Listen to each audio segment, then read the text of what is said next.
It's nice to see that everybody is joining from all over the world, and I think we should maybe start this session. So, hello everybody, and thank you very much for being with us. My name is Marie, and I am very honored to represent Institute Montaigne for this event and to introduce this 45-minute discussion that we're having today about cities in a post-COVID world and the future of office real estate.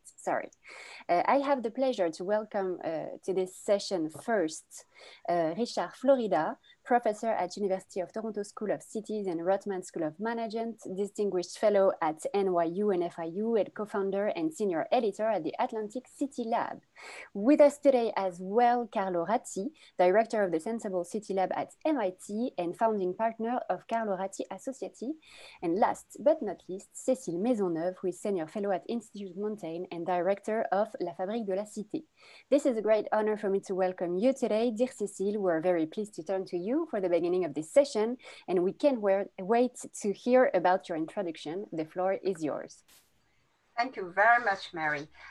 Good morning, good afternoon, good evening to you all, and thank you for joining, as Mary said, from all over the world for this very, very promising and exciting event about the future of real estate in office.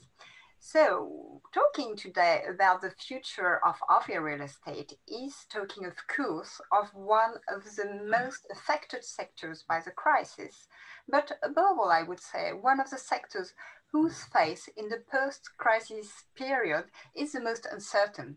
Because there, the question is not only when will the recovery come, questions are threefold. I would say the other question we have to ask is, where will real estate, where will offices be built?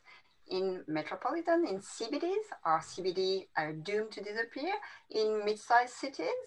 So this is a question of the geography of real estate. Second question, what should we build? Should we build still big headquarters? Should we build small units? Should we build open spaces? Should we build, well, many questions behind this. And last, not least, very simply, how many square meters should be built? And the question behind this is what I'm currently doing and what maybe most of you are doing today, home office. This is my home, I'm working from home, but shall I still work from home in the near future or future later? So this is all the questions we want to tackle, and you immediately understand that when talking about the future of office real estate, we are talking about urban, technological, social dynamics in progress and their disruption, of course, by the health crisis. And actually, there are very few experts in the world today which are able to grasp this issue in all its complexity, to grasp all the different layers involved in this question. And I think we can say today that we have brought together the two best of them. Because, as Mary said, we have with us Richard Florida. So Richard, you're a researcher, a professor, writer, and entrepreneur, and you're certainly, I would say, one of the finest experts of the urban world today. And I would say also that you're one of those people who are able to give the keys to understanding the complexity of the world as it goes, and we desperately need it today. And I should also add that we owe you the concept which has become a classic of the creative class. We also have with us Carlo Ratti. So Carlo, you have founded this incredible lab at MIT, Sensible City Labs. You're the director of it. You're also the founder of Carlo Ratti Associati, and you are the founder of many startups. You are the one who makes a city visible through data, and you're also the one who changes our cities through this incredible wedding between design, architecture, and technology. And I should add that you're also a practitioner of the multi-site office, as you normally split your time between Boston, Torino, Singapore, and New York, normally. So Richard, let's start with you. In a very interesting article published in the FT last May, you said that I quote, "We will see carnage in the office sector in the coming months." So 6 months later, do you confirm this observation? I do. And first of all, I want to thank you and the Institute for inviting me, and thank my dear friend Carlo for joining. For everyone out there, Carlo and I were actually together about this time last year with his team at MIT and in Cambridge. And now we're so very far apart, you know, in our apartments on Zoom. By the way, a technology I did not know existed in March. So yeah, I think you put your finger on it. I think the impact of the pandemic will be greatest of all. You know, we've had a lot of conversation about the impact on residents and where people live, which will be important. Will people leave cities and go to the outlying areas? But I actually think the big impact of the pandemic is on where, as you said, where and how we work, on the geography of work.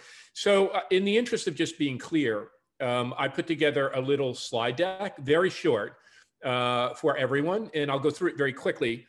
I called it the Great Office Reset, plagiarizing the title of a book I wrote in 2008, probably a dozen years too early, about how the world might reset after the financial crisis. And I actually think that what the COVID-19 pandemic is doing is, someone said the other day, it's really the start of the 20th century, the 21st century. I think that's very apt. And I think what the pandemic is doing is now, it's not disrupting our world. It's accelerating changes at an incredible velocity already underway. And just very quickly, and Cecily, you said this before, it's not just the pandemic that we're talking about, a healthcare crisis, a health medical crisis. It's the economic and fiscal fallout. You were saying before we came on air, the impact on the restaurants, the cafes, the scene in Paris. You're also saying, so interestingly, you live in a neighborhood where there are protests. Think about, now these protests were building up in cities like Paris and London and New York and all around the world. But in ways, this concern with both economic and racial justice, if you will, with a different weighting depending on which part of the world you're in, and how much it's race and how much it's class. But these protests have just accelerated, which have brought attention on how do we build back our communities in a more vibrant and thriving, but also a more inclusive and resilient way. And just to reiterate what I said, I think there's been a lot of focus among pundits and experts on how and where we live. That's important, but I think the much bigger change is coming to where and how we work.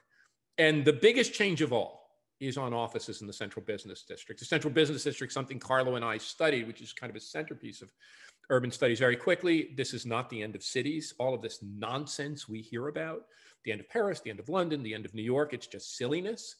I cannot believe the gloom and doom that comes out in the wake of crises like this. This is the third time in my recent life I've heard about the end of cities. The first was the death of New York after the terrorist attacks of 9/11. The second was after 2008 financial crisis, when of course Paris and London and New York and Shanghai were all supposed to die, and none of them did. They came back stronger than before. But if you look back in history, there have been far more deadly pandemics. The plagues of Europe, which in Carlo's home country, Italy, killed 30, 40, 50% of the population of some Italian cities. The cholera epidemics, the Spanish flu. As a 40-year student of urbanization, this is very interesting. I not once encountered the role of pandemics in shaping cities, not once. In an undergraduate course and graduate course in my research. So the point of that is that urbanization is just a greater force than pandemic disease. It will surmount this one, as it has surmounted the others, but it will reset the ways we live and especially the way we work. I've already talked about this. The COVID crisis is not a fundamental disruptor. It's an accelerator of changes already underway, especially in where and how we work. The shift to remote work. Look at us. I mean, look at Carlo and I. We're talking about our Zoom backdrops. I mean, here we are in rooms in our respective places, talking to the world. I taught my class completely online this year and brought in guests from all over the world and had students from all over the world. Remote work was about 2% of the full-time workforce in the advanced countries before the pandemic. During the pandemic, we got up to mostly every professional worker working remotely, half to 2/3 of the workforce. It's now settling back to roughly about 20%. It may go back down, but at minimum, we double it. And then you take all the people who work remotely part-time, 15, 20, 30, 40% of the workforce. And there's going to be a huge contingent of people who work remotely. Remote work changes the relationship that we've seen since the Industrial Revolution between the location of where we live and the location of where we work. On the one hand, it brings it together so that now we can reintegrate it in our home. So the office of the future, you said this, is our home. And that will change the way our homes are designed. But it also separates it in that a remote worker no longer needs to live close to the office. If you were a professor at MIT or Harvard or Sorbonne or INSEAD or the University of Toronto, 20 years ago, you needed to live right up on the university to be close to your library and the students. Now you can live almost anywhere you want. My research team is global. I'm sure Carlo's is too. So remote work will impact the way we work the most, but it's not the end of the office. And here's what I think. Yes, remote work enables companies to shed their office footprint, to shrink it, and they will. I think it's going to have three implications. One, I think that the office is going to become decentralized. So that the office is not only going to move to the home, but you think about Paris and Moreno and Mayor Hidalgo in the 15-minute neighborhood, offices will spread from the center to more disparate communities in a hub and satellite. Two, offices, the central business district will be very negatively impacted. Office footprint in the central business district will shrink, but the possibility is to remake the central business district as a 15-minute neighborhood, no longer a sterile 9-to-5 district with commuting workers and dead at night. But thirdly, and I think very importantly, and I'd love to hear Carlo on this in a minute, I've been talking to leading office designers all over the world. The office can no longer be a box or a cubicle where you work. In order to attract people to the office, we talked a lot about the shop. Think about Paris's shopping districts and the transformation of boutiques and Paris's streetscape into experiences. When you go to a wonderful design boutique, it is an experiential thing. It's not just shopping for a garment. The office is going to have to become experiential. In order to attract, and not only experiential, if you think about the transformation of Paris's streetscape, with so much more of activity going on to the street, not just cafes and restaurants, the office itself. The office itself is going to have to spill out and to be a more ventilated, outdoor, exciting environment. The central business district, I think, is going to be very challenged. These deadened canyons of office work, hopefully transformed into more vibrant. And really what we're going to see coming out of this, I think I mean, it seems so dark now, but remember, if you turned on your television yesterday, you saw people in London getting vaccinated already. So after the darkness, not too far in the future, lies a better world. And we always have to remember that the 1918 Spanish flu was followed by what? The Roaring 20s, a period not of great introspection, but of great partying and great excitement. I think a couple of things post-pandemic. We're going to see a reintegration of home and work. We're going to see people living and working in a much more integrated and better way.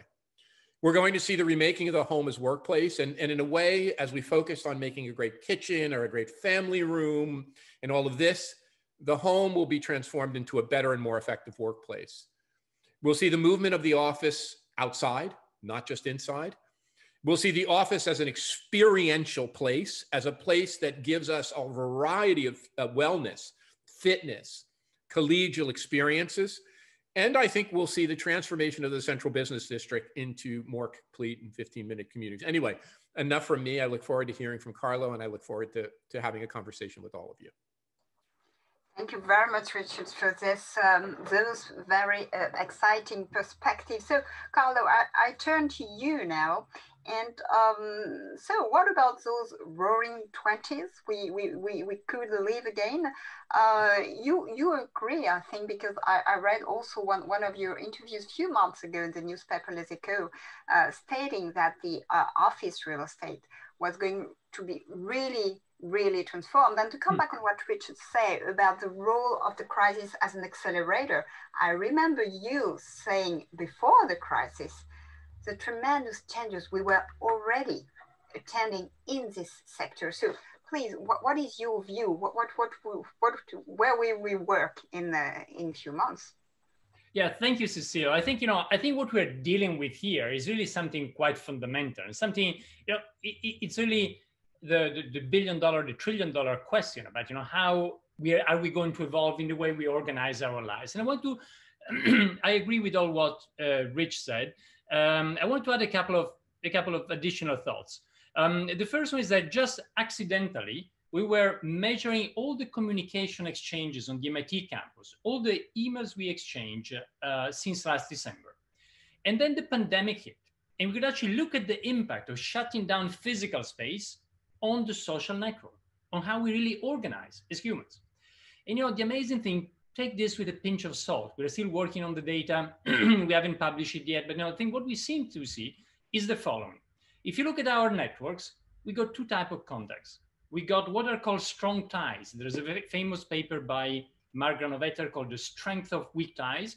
Well, weak ties and strong ties. Strong ties are people we know who are also friends of our friends. And then there's weak ties. Weak ties are those connections to other groups, to other ways of thinking. They're basically bridges to other communities. And then what seems to be happening is actually, because we are only digital, in the digital space, yes, we can still nurture our strong ties, but we're losing a lot of the weak ties. And you know what, as Mark Granovetter argued in that paper back in the 1970s, in 1973, actually weak ties are very, very important. Weak ties is where all the new information flows, is where we get exposed to new idea, where we can be more creative. So somehow I think that what we will need to do is, yes, it's great to be flexible. We can keep on working, from wherever we want. Just, we were seeing, to be able to connect from, keep being online and do what we need to do, not only from our kitchen, but from a beautiful place, from the beach, from a lounge, from wherever we want. But I think, how can we actually compensate for this kind of lack of weak ties? And I think the office of the future, yes, will be experiential, but will also be something that has to do this. I imagine something that's almost like a choreograph office, where when we go there, we actually can create those connections. And maybe something interesting could be to combine both the design of a digital platform with the design of the physical platform of the office of tomorrow, in a way that one can complement the other. So when we go to the office, it's almost we are doing the team building that we don't do when we're just on Zoom. And by team building, I mean not only meeting the people inside the team, but precisely as we were saying before, also team building with other people in the company, with the people we normally don't see, and we basically rebuild those weak ties into our networks, because those seem to be very, very important, very crucial in how we can create a resilient connections around ourselves. So this was the first thing. The other thing I wanted to mention is, I think Richard hinted at it briefly, but certainly our homes need to change. And our homes, we've seen during the pandemic, yes, we've done a lot of calls from the bedroom, from the kitchen, in pajamas, and certainly, changing the background works in Zoom is helpful. But we really, in the long term, we need to rethink the way we structure our apartments. Now, the important thing is that it's going to be very difficult because of the building stock to really expand our apartments on average. I mean, you cannot really just knock down a wall and get a room from your neighbor. And if you do that, your neighbor will not have enough space. So somehow we cannot do that easily because the stock is there. And so that's where I think the idea that's been debated, we're actually doing a design project with one of the big co-working operators in Europe about this. But basically, can we actually do like that extension, that additional room? Can we actually have it in the neighborhood within 15 minutes or a short walk? Can we do something like, we've seen what Starbucks did over the past 10 or 15 years. We could go to Starbucks and check email. Well, we need a different space in order to be able to go and do a Zoom call. And that's maybe, instead of looking like a Starbucks, I like to think that it's more like, one of those seedy 1950s clubs from New York. There was a Philip Morris club designed. It was very interesting. So something where you can be, on your own, you can do a Zoom call, but you can also meet other people. It's sociable. You can create weak ties, but at the same time, you can connect digitally with all the people you need to work with. And so somehow those things, for me in particular, also dealing with the design aspect, are beautiful, beautiful questions that we need to solve, design questions we need to solve. Basically, how can we redesign the office so that we can bring back the richness of interaction that we need in order to compensate for just digital interactions? And then how can we rethink our homes in a way that they can become much more effective platforms for doing what we started doing there. Okay, I want to say two things to build on what Carlo said just very quickly, and then we can do a formal question and answer. First of all, Carlo, I did both things you said. First of all, we bought in our condominium here, where we are now, the next apartment. The fellow wanted to sell it. We just, whatever he asked, we paid it, and we're knocking the wall. So that's just so funny. The second thing, because we only had 2 bedrooms and we have 2 children, we actually rented an apartment in the same apartment building for the winter, so to put a Zoom office. So we literally did personally without talking to you.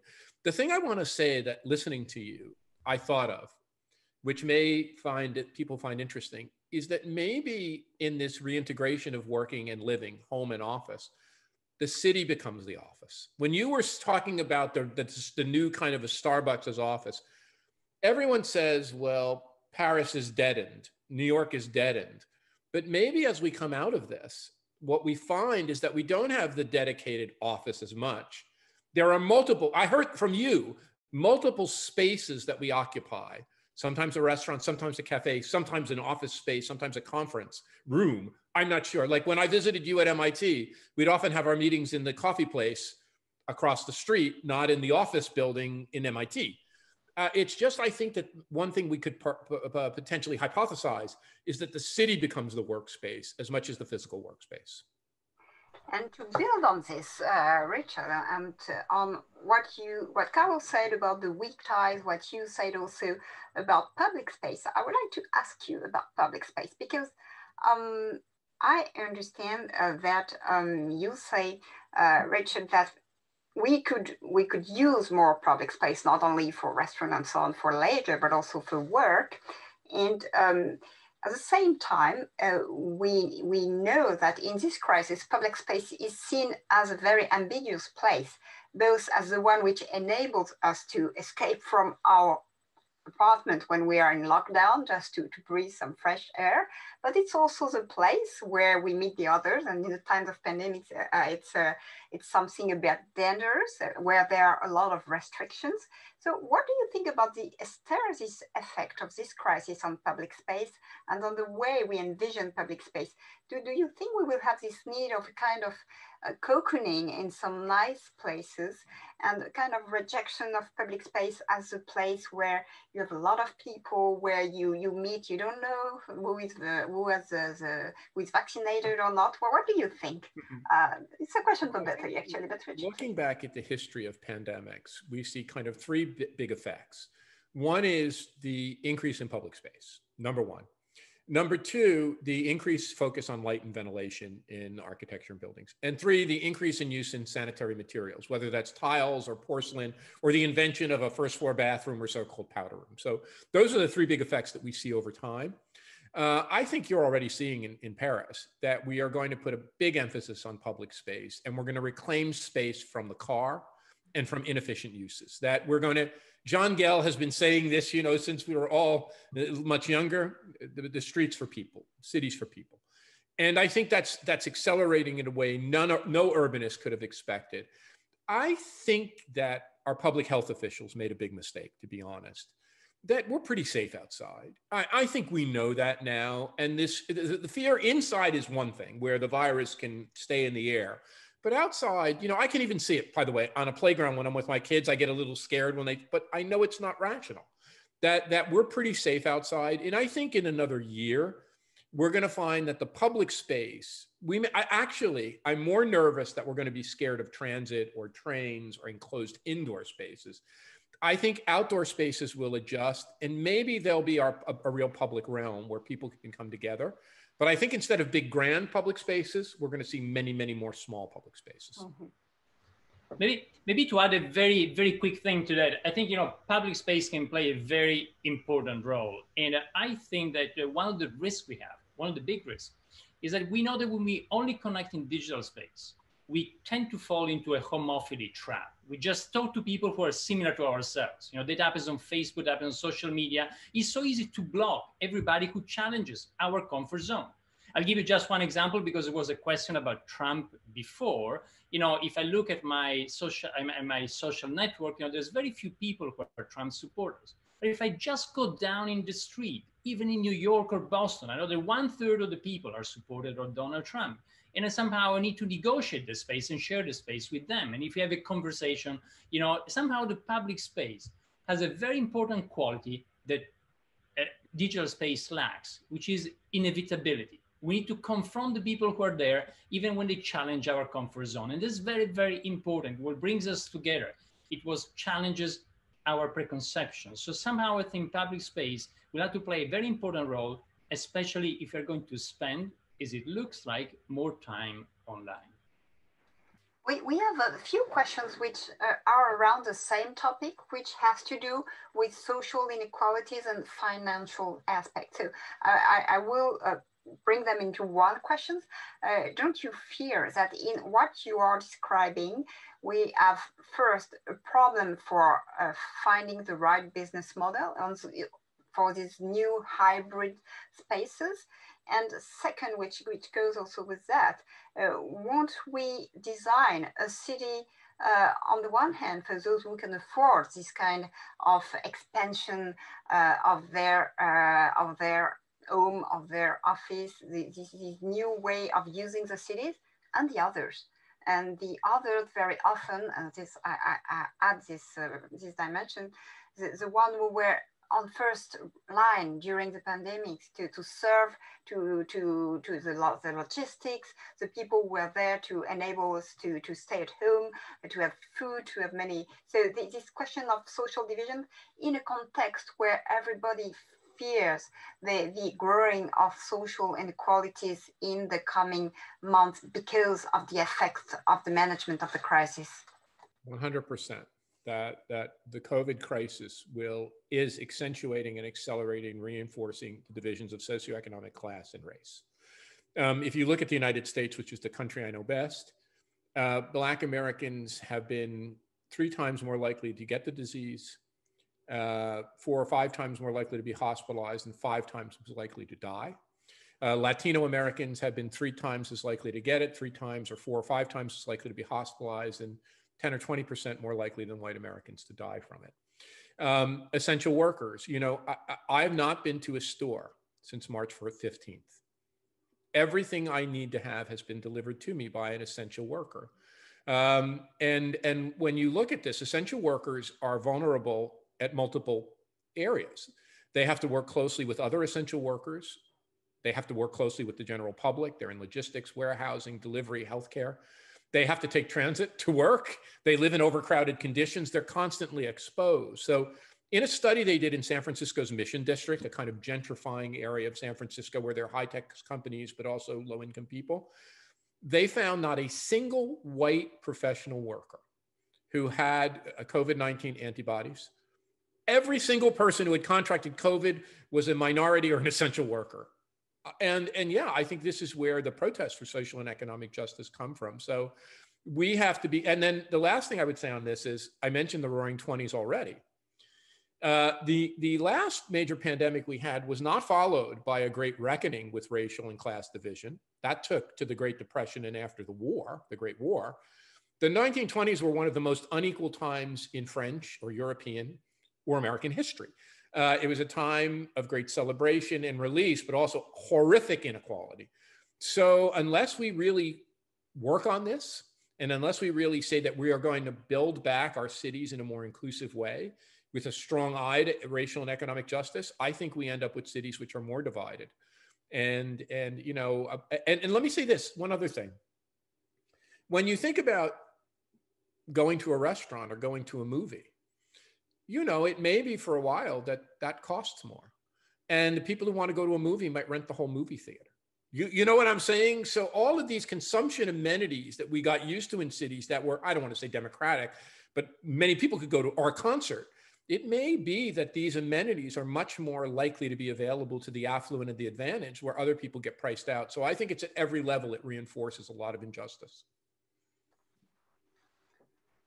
I would like to jump to another topic, which is coming in the chat. Okay, working on public space, but what about data security? And I'm turning to you. There is another question about the smart city. Is it the old smart city? Is it already dead in a way? And I'm also asking this to both of you because Richard, you're teaching in Toronto, and Carlo, you worked a lot with sidewalk labs in this project in Toronto. And we all know that one of the biggest difficulty in the project was the reluctance of people regarding the use of data in public space and the inability of the sidewalk labs to clearly answer about the security, the sharing and so on of those data, and the kind of blurring line between personal data and others. So what about this question? We all know that public space already, and you clearly showed it, at very high value, but with this new way of using it, it will increase both its value and its vulnerability. How do we deal with that, Carlo? Sure. No, I think the question of data is a crucial question. I'm a bit less concerned about what happens in the coffee shop or where we're going to connect. I'm a bit more concerned about how the whole flows of information is managed. And I think at the beginning of the pandemic, also there have been a lot of discussions about Zoom and about the connection with China. At some point, they actually routed some of extra traffic via China. They most likely by Chinese routers, and some companies. That's one of the reasons some companies are not using Zoom still today. So somehow, certainly the issue of data is a very important issue. Is the big battle of today. I would say is not necessarily a battle related to the smart city. I would say that the failure of sidewalk labs in Toronto, to me, was more a clash in terms of culture.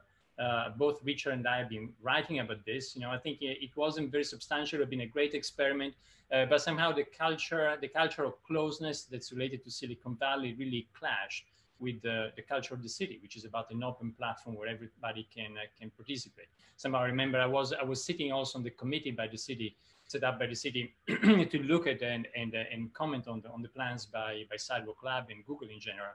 And I think the first thing, everybody freaked out when we received all NDAs, long NDAs to be signed. I mean, you cannot do a city through NDAs. So, but going back to the point about data, so I think it really is the big challenge is not necessarily the challenge of the city. I think data today is collected much closer to us in our pockets. And, there's a digital copy of our lives in the cloud because, everything we do is collected through our smartphones.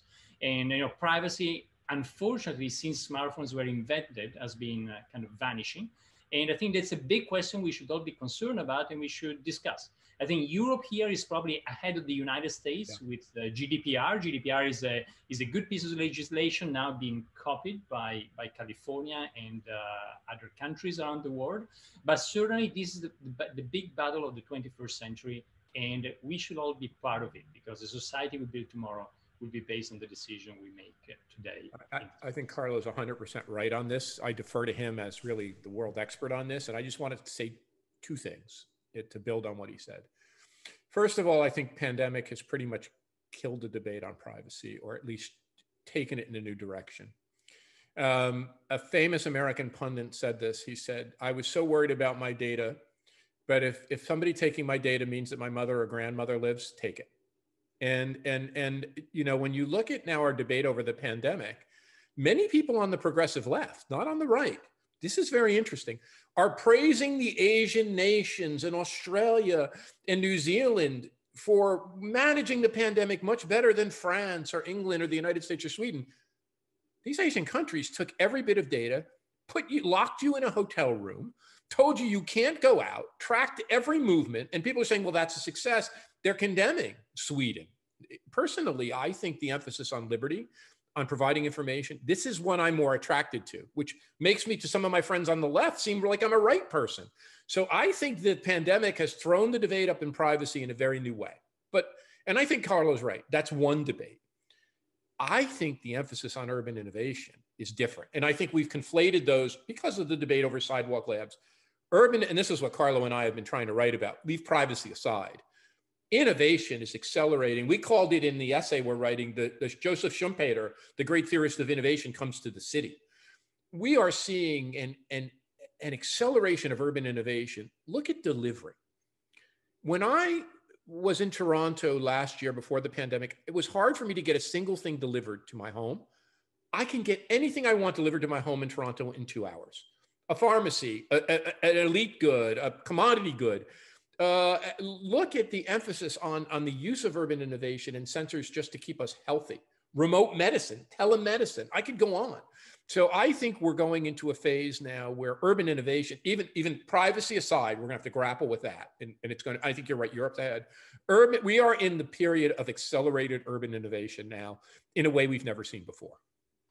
And precisely to jump on this topic of innovation and acceleration, there is something else which is accelerated by the crisis, is what I would call the call for the wild, the nature in cities and the environmental aspect. And Richard, you mentioned something very important. You said that we will see the office footprints shrinking. And from that point of view, I think there could be a very interesting opportunity in terms of fighting climate change. In France and in other European countries, there is a new policy about net zero artificialization of soils, of ground. And the idea is to better reuse what we have in order to repurpose them. And you mentioned the question of repurposing buildings for offices. So how can we merge this term of innovation that we need and that we see ongoing in our cities, this necessity to preserve the environment and to fight climate change and to preserve biodiversity, and also this need for, as you describe it, for new kind of offices where we have both more space, but also redesigning them for better weak ties and team buildings, as you mentioned, Carlo. So how do you make this cocktail? Carlo, please. Sure. Maybe let me start more from the other part about nature. You know, it's also the question about biophilia, which is actually a beautiful word. It reminds me of the beautiful book by E.O. Wilson, a colleague at Harvard, one of the world's greatest biologists. And, you know, it seems to me that we are at a very important inflection point today. Since ancient Greece, we've been thinking about, you know, the city in opposition to nature. And even in the 20th century, when architects thought to integrate more nature into the city, think about Le Corbusier with the Ville Radieuse, think about Frank Lloyd Wright with Broadacre City, or even about garden cities in the UK with Howard. Well, in all those cases, ultimately what happened is that we created giant suburbia and basically we destroyed nature. So somehow in the 20th century, the city has been expanding outwards and ultimately destroyed the nature around it. I think the goal today is a time, you know, we say cities are growing a lot, but cities are not growing in Europe or the United States. You know, they're growing in Asia, in Africa. So in Europe and the United States, I think the goal is a different goal, is how we do the opposite, how we can bring nature back to our cities, much closer to us. And that's part of something much more fundamental, I think, which is starting on a path of coevolution between the natural and the artificial. You know, going beyond this kind of old division between them and looking at the big crisis of the Anthropocene and how we can fix it by really looking at natural and artificial that come together and embrace each other. And I think that can start with our cities. And that's why, going back to the point Rich was making before about innovation, then, you know, what's happening in Paris, for instance, with, you know, bringing new how is it called in French? You know, is a demineralization of the surface of the city. And so basically the experiments in Paris and in many other cities, in Milan, we're doing, you know, using a lot of facades of buildings that integrate nature. So somehow those are all good experiments that to me point to this direction of coevolution between the natural and the artificial. And I think this is true of the office as well. If you ask me what is the biggest change in the experience of cities in my life, it's a word I would call wellness. When I was young, not too long ago, what was the city? A site of debauchery, smoking, drinking, nightlife, partying. What is the city now? I actually wrote an essay on this. I go down the same neighborhoods in Lower Manhattan that were filled with nightclubs and cafes with people smoking and drinking wine and martinis. Every one of them has very few people there after midnight now. But in the morning at 6 a.m., they are lined up with a juice bar, a fitness studio. And let me go further to what Carlo said with biophilia. when I look at what I love about Toronto, it's not just the university or great urban amenities. Toronto, to me, and Carlo knows this, is a city that is nestled in a forest. We have ravine paths and ravine trails and openness where the sidewalk labs was going to be to a lakefront, not acres, miles, a kilometer upon kilometer of open space. What did I do during the pandemic? I became a person of the outdoors because I couldn't travel, because I wasn't on planes. I became from a person of the indoors to a person of the outdoors. I began to walk in the ravines. Moreover, I began to ride what is so-called the gravel bike. Ride this bike through trails and ravines and lakesides. It was transformative to me. And I think this emphasis on wellness, on the integration of what Carlo said, nature and urbanism, this is going to be the thing. And again, it's for the advantage. There's a class division here. But in terms of attracting talent, if you cannot offer this, if you cannot offer the ability to bike or walk or be fit and embrace wellness in your buildings, outside of the buildings, the talent will go elsewhere. So I think this is a big shift. And it's coming much faster. If you had asked me the shift, I would have never predicted. It was this shift of cities from inside and unhealthy, if you will, to outside and much more wellness focused. And I think this is the biggest shift of them all. Thank you very much. We are now reaching the end of our debate. So I would like to ask you only a few words, if you have, because we have some questions about it. If you have to describe the working experience in few years, let's say, how would you qualify it? Few adjectives to conclude. Who wants to shoot first? Carlo. Sure, I would need to Richard. I would say, you know, just one thing maybe is about together. I think the important thing is that we are together. We find new ways to be together. We can be together online, but we also need to be together in physical space, and that's where we actually build all of those connections that are very important to our life, and especially those weak ties that are important for creativity that don't happen that easily in digital space. Thank you, Richard. I would say this.